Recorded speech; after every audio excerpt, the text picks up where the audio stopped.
नमस्कार, आप देख रहे हैं ग्रामीण राजस्थान और मैं हूं आपके साथ जितेंद्र। अभी हम इस कोरोना महामारी की दौर से गुजर रहे हैं।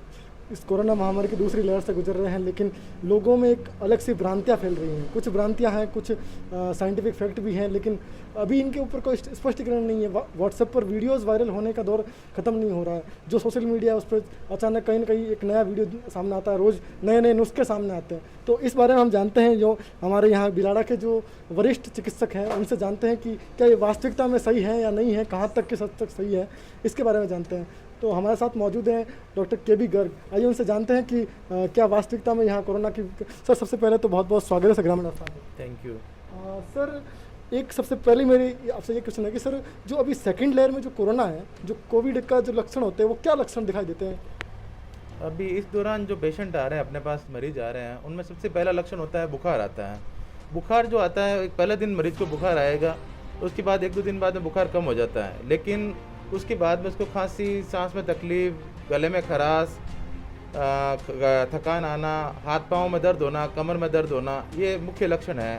तो सर, कहीं ना कहीं ये लक्षण जो पहले वाले जो कोरोना की पहली लेयर थी उस लेयर से मिलते हैं या कुछ अलग? इनसे में कुछ नया है, नया देखने को मिला? थोड़ा अलग है। जो पिछली बार लक्षण था उसमें सिर्फ जुकाम उकाम, नाक से पानी वानी ऐसे सिम्टम होते थे, लेकिन इस बार बुखार आता तो है, लेकिन 1-2 दिन आता है। तो पेशेंट को लगता है कि भाई मैं बुखार से तो ठीक हो गया हूँ, लेकिन उसके कोरोना उसके अंदर परसिस्ट रहता है, अंदर रहता है। एक भ्रम सा है कि वैक्सीनेशन सेहत को ख़राब कर देती हैं, और कहीं ना कहीं जो बुखार आता है तो लोग उसे भयभीत और एक डरा सा महसूस करते हैं। तो सर, उसके बारे में डॉक्टर्स क्या कहते हैं? इस बारे में मैं एक बात जनता को ये कहना चाहता हूँ कि अगर आप वैक्सीनेशन कराना चाहें तो बिल्कुल भयमुक्त होकर जाइए। बने हुए स्वदेशी वैक्सीन बिल्कुल ही सुरक्षित है। 3-4 तरह के लेवल के ट्रायल होने के बाद ही इनको आम जनता के लिए रिलीज किया हुआ है। तो वैक्सीन कराना है तो बिल्कुल भयमुक्त होकर कराए।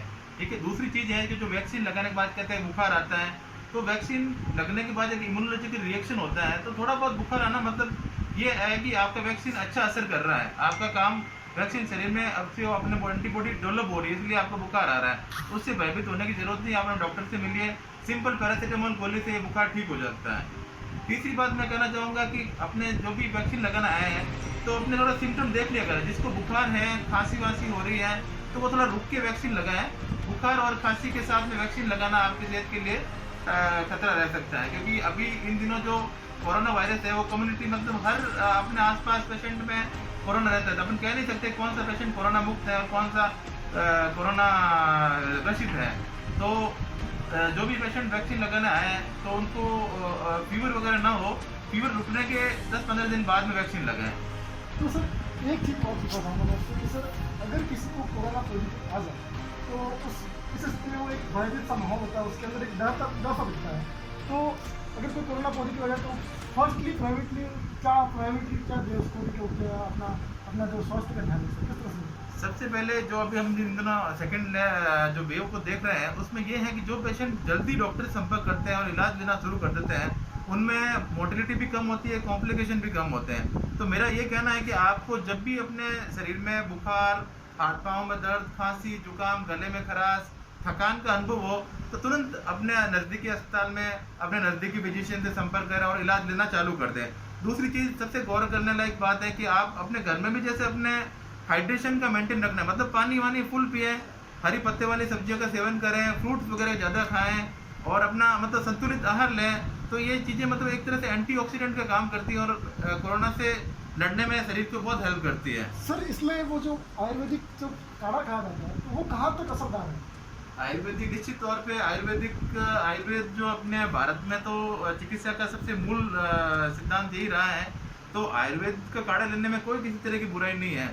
ये जो भी है शरीर को अपने एंटीऑक्सीडेंट प्रॉपर्टीज देती है और शरीर को वायरस से लड़ने के लिए तैयार करती है। तो इसमें कोई हार्म नहीं है, आप काढ़ा ले सकते हैं। नहीं सर, एक निश्चित मात्रा तक कहीं हमारे सामने ऐसे केस भी आए हैं कि जो अत्याधिक काढ़ा पी लेते हैं तो उनके शरीर में अधिक से जलन से होने लगती है और गर्मी से होती है। तो उसके बारे में सर क्या? बिल्कुल काढ़े की मात्रा जी बिल्कुल जो आयुर्वेद विभाग द्वारा निर्धारित की हुई है 50 ml या 100 ml इतनी लेनी चाहिए और एक अंतराल से लेनी चाहिए। कई लोग इसको बहुत ज़्यादा मात्रा में लेते हैं तो उनके गले में खराश भी हो जाती है, छाले हो जाते हैं। अपना शरीर का जो आमाशय होता है, आमाशय के अंदर भी ज़्यादा तेज चीज़ें लेने से छाले हो जाते हैं। तो ये चीज़ें मतलब जो अपने आयुर्वेद विभाग के नियमित तौर पे काढ़ा बनाते हैं और सेवन करवाते हैं उनकी सलाह के अनुसार ही लेना चाहिए।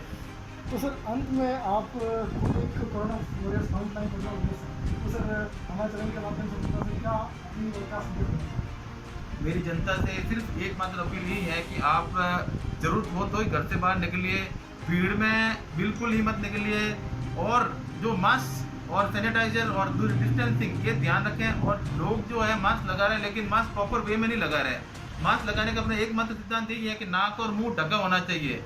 जो कपड़े का मास्क होता है वो आपको 50% की सुरक्षा दे पाता है। तो आपको अगर आप डॉक्टर को दिखाने जा रहे हैं या हॉस्पिटल जा रहे हैं तो कम से कम 2 मास्क लगा के जाइए, ताकि आपका संक्रमण दूसरे को ना फैले। और जो मास्क लगाने का तरीका है वो हमें बिल्कुल सही करना पड़ेगा। खाली मास्क को लटकाने से कुछ नहीं होगा, गले में डालने पे, ठोड़ी पे रखने से कुछ नहीं होगा। नाक और मुंह ढका हुआ होना चाहिए, तभी अपन कोरोना से बच पाएंगे। ये सारे भ्रांतियों को दूर करने के बाद हम ये थे हमारे साथ डॉक्टर के डी गर्ग, जिनका कहना है कि जो मास्क लगाना है वो उनको प्रॉपर तरीके से लगाना है और अपने घरों में रहें, अधिक से अधिक घरों में रहें। और हमारा भी आपसे यही अपील है और बार बार निवेदन है कि घरों में रहें और सुरक्षित रहें। अति आवश्यक काम हो तो ही घरों से बाहर निकलें।